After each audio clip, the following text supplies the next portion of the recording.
जम्मू काश्मीर विधानसभेच्या निवडणुकीमध्ये काँग्रेस आणि नॅशनल कॉन्फरन्सने जबरदस्त कामगिरी केली आहे। काँग्रेस आणि नॅशनल कॉन्फरन्स आघाडी काश्मीरमध्ये सत्ता स्थापन करतील। एकंदरीतच जम्मू काश्मीरचा कौल हा कलम 370 हटवल्याच्या विरोधात पाहायला मिळालं होतं आणि या निवडणुकीच्या माध्यमातून ओमर अब्दुल्लांचा पक्ष सर्वाधिक जागा जिंकत पहिल्या क्रमांकावर राहिलाय। बघूया त्या संदर्भातला एक रिपोर्ट।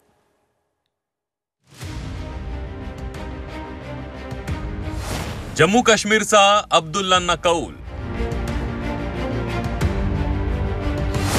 नॅशनल कॉन्फरन्स काँग्रेसला बहुमत।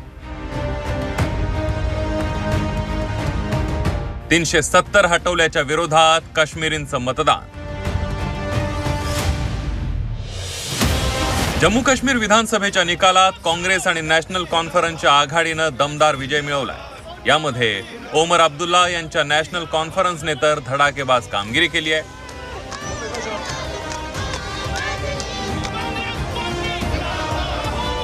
ओमर अब्दुल्लांच्या नेतृत्वातील नॅशनल कॉन्फरन्स सर्वाधिक जागा मिळवत जम्मू काश्मीर मधला सर्वात मोठा पक्ष ठरलाय। या निवडणुकीच्या माध्यमातून ओमर अब्दुल्ला यांचं जोरदार कमबॅक झालंय। काश्मीरला केंद्रशासित प्रदेश बनवल्यानंतर आणि तेथून कलम 370 हटवल्यानंतर ही निवडणूक झाली। याचा भाजपला फायदा होईल असा अंदाज होता, मात्र तसं झालं नाही। जम्मूमध्ये भाजपला अल्प प्रतिसाद मिळाला तर काश्मीर खोऱ्यातही तसेच परिणाम पाहायला मिळाले। तर दुसरीकडे काँग्रेस आणि नॅशनल कॉन्फरन्सने मॅजिक फिगर गाठल्याचं पाहायला मिळतंय।